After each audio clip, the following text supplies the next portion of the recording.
favorite song? Menudo tomorrow, right? Is that menudo? Menudo every Sunday? Oi! Oi! Oi! Oi! Oi!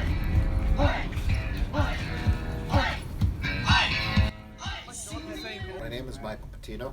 Yes, I am a native, El Pasoan. I was born here in 1966 in May 29th in St. Joseph's Hospital.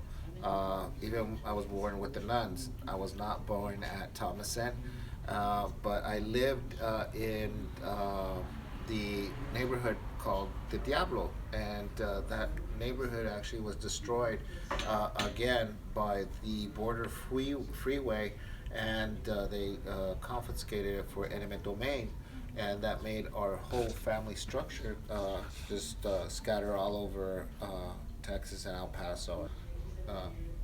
1991, I went to war and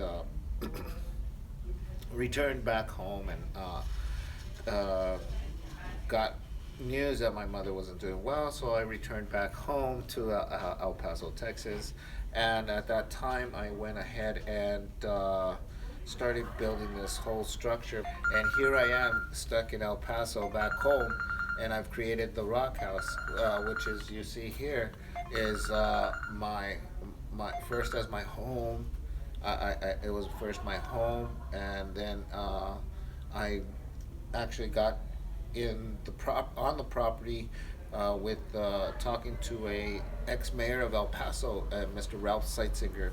God rest his soul. I mean, he had given me an opportunity of a lifetime, and that's why I produced the Rock House, for giving people and artists the opportunity to continue in entrepreneurship and their talent in any form or shape, may it be the brush or may it be song.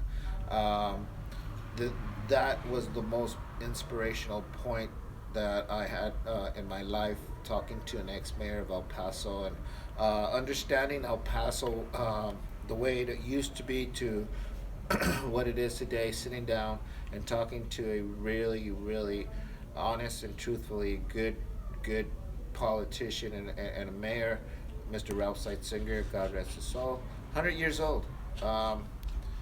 He actually gave me the guidance to continue to be a dog watch against the El Paso system, and that encouraged me to make the Rock House a home for people, so they could actually express their views and their opinions, and have no bother of who's going to have repercussions, because this place is actually the neutral zone for a community, Paso.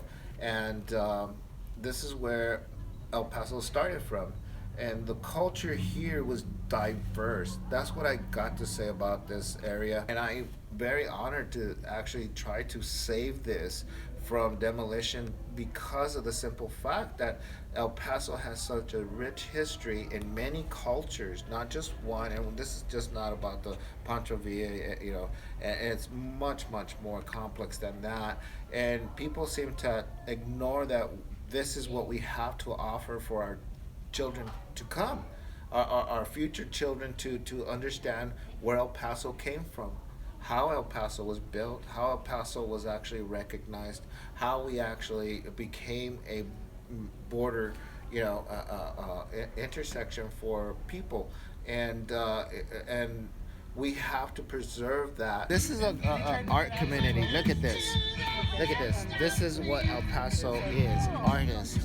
This neighborhood should be an art district. People come down, enjoy yourselves. This is what we ask for government money for.